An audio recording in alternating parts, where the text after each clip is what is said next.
मुंबईचे कमिशनर म्हणजे BMC commissioner हे मुंबईचे CEO म्हणून सुद्धा पाहिले जातात आणि गेल्या काही काळामध्ये जेव्हा आपण पाहिलं की इलेक्शन झालेलंच नाही आहे, त्यामुळे मुंबईकरांनी कोणाकडे पाहावं, न्यायासाठी म्हणा, आपल्या गरजांसाठी, ज्या काही त्यांचे प्रश्न आहेत त्यांच्यासाठी, आणि त्यांच्याकडे एकच सोल्युशन होतं, that is mister Bhushan Gagrani.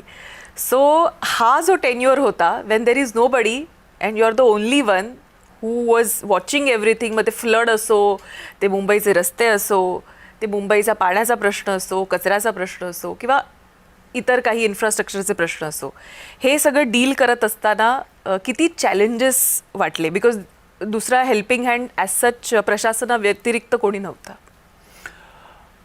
वृषालीजी, पहिलाच प्रश्न तुमचा एकदम दडपून टाकणारा आहे. तसं बघितलं तर काही कायदेशीर बाबींमुळं राज्यामध्ये आणि मुंबई महापालिकेमध्ये देखील निवडणुका होऊ शकल्या नाहीत. त्यामुळं लोकनियुक्त प्रतिनिधी महापालिकेमध्ये नव्हते, आत्ताही नाही आहेत आणि पुढच्या काही दिवसामध्ये येण्याची शक्यता आहे.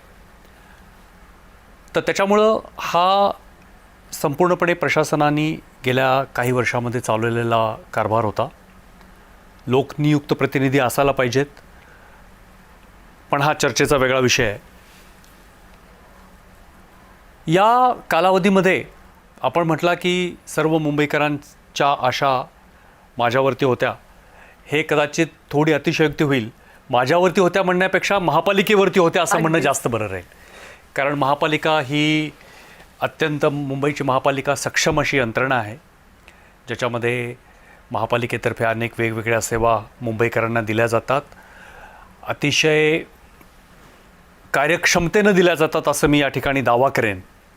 आणि त्याच्यामुळं या कालावधीमध्ये लोकनियुक्त प्रतिनिधी नसतानासुद्धा लोकांच्यापर्यंत पोचून त्यांच्या अपेक्षा, त्यांच्या गरजा समजून घेऊन त्या देण्याचा आम्ही जास्तीत जास्त प्रयत्न केला.